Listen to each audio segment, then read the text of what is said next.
Bem-vindo a bordo do nosso voo de Londres para Miami. Vai levar 4 horas e 30 minutos.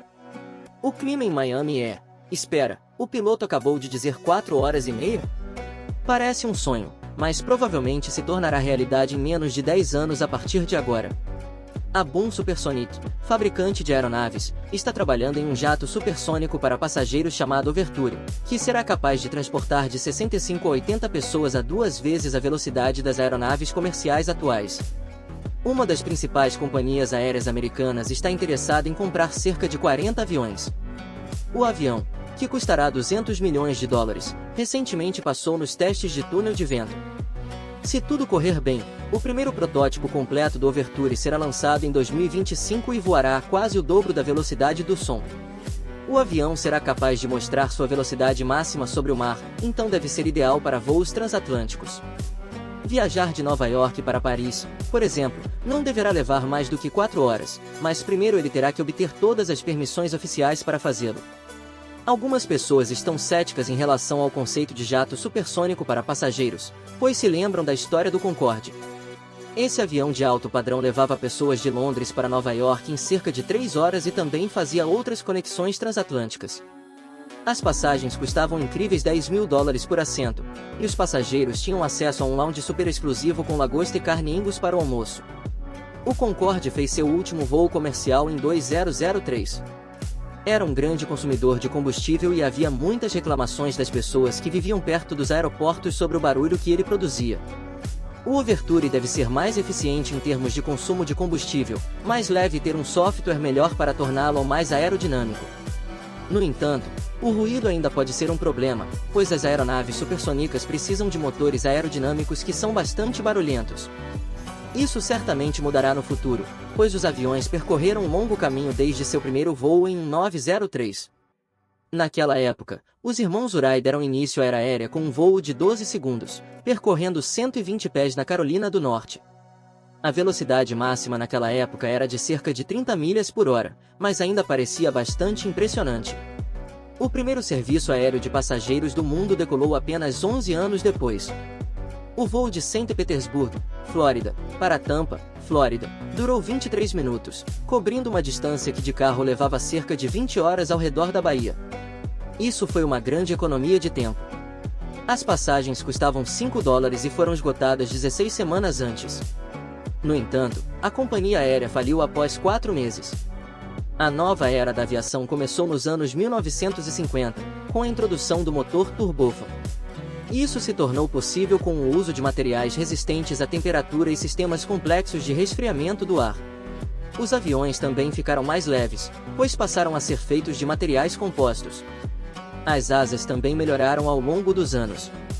O perfil aerodinâmico, que é a parte graças à qual o ar viaja mais rápido acima da asa do que abaixo dela, tornou-se um grande avanço.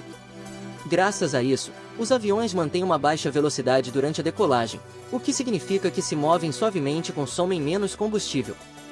O avião mais rápido do mundo até agora é o North American X-15, movido a foguete feito de alumínio e titânio. Uma enorme cauda em formato de cunha ajudava a mantê-lo estável nessa super velocidade. O avião estabeleceu o recorde mundial de altitude, alcançando uma altitude de 67 milhas. E para torná-lo ainda mais impressionante, isso aconteceu em 1967.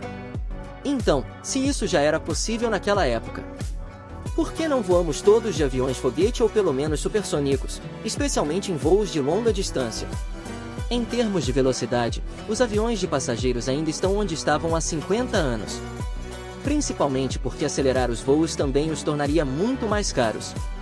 Voar mais rápido significa queima de mais combustível. Além disso, os motores supersônicos são caros de produzir e manter.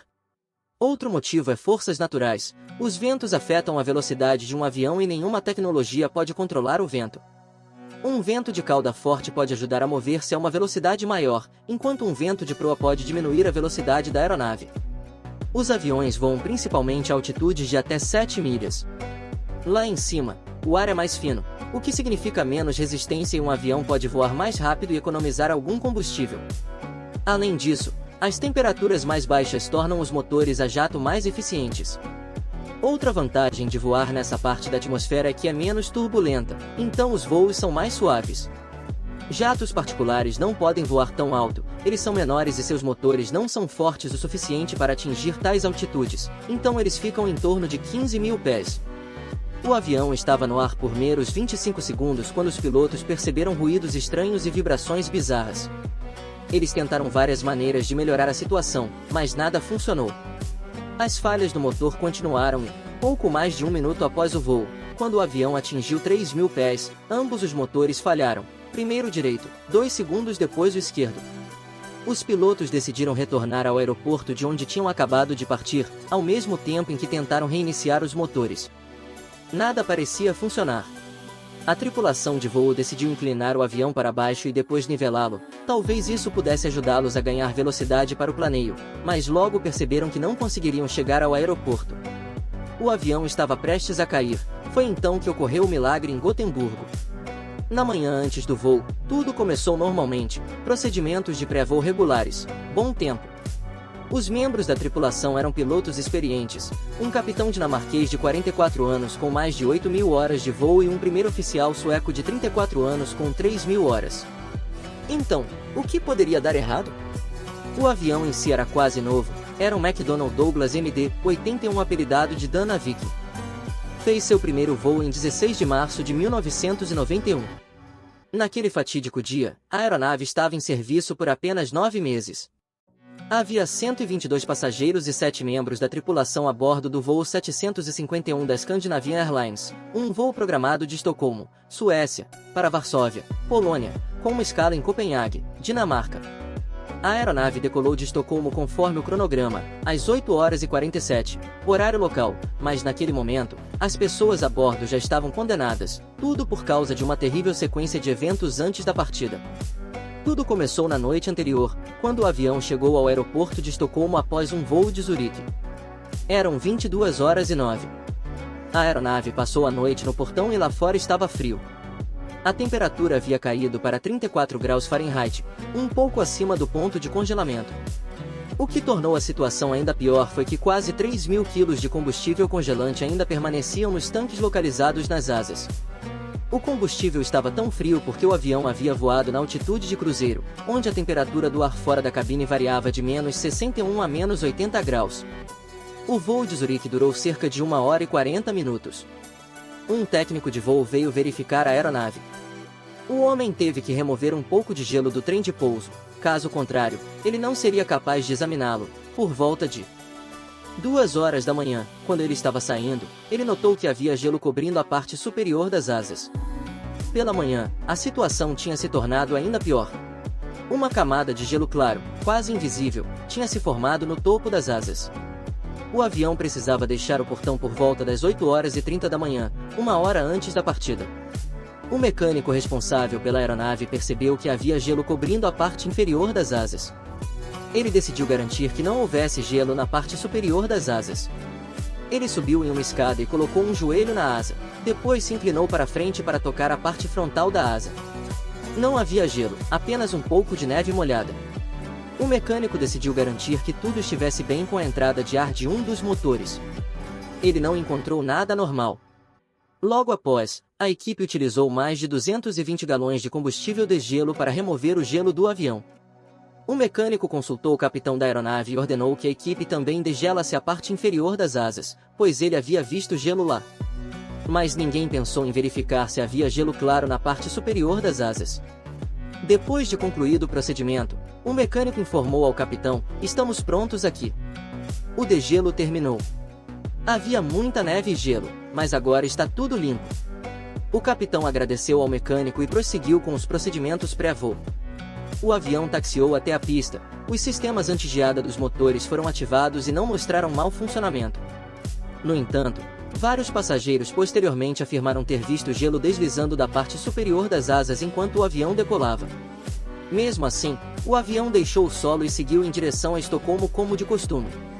Porém, pouco tempo após a decolagem, várias peças do gelo que havia sido negligenciado se soltaram em alta velocidade. Elas atingiram as turbinas dos motores perto da cauda em ambos os lados do avião, danificando as pás.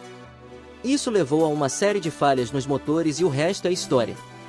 Enquanto isso, em algum lugar da cabine, o capitão de voo da Scandinavian Airlines, Per Oberg, que estava a bordo como passageiro, percebeu que algo estava errado.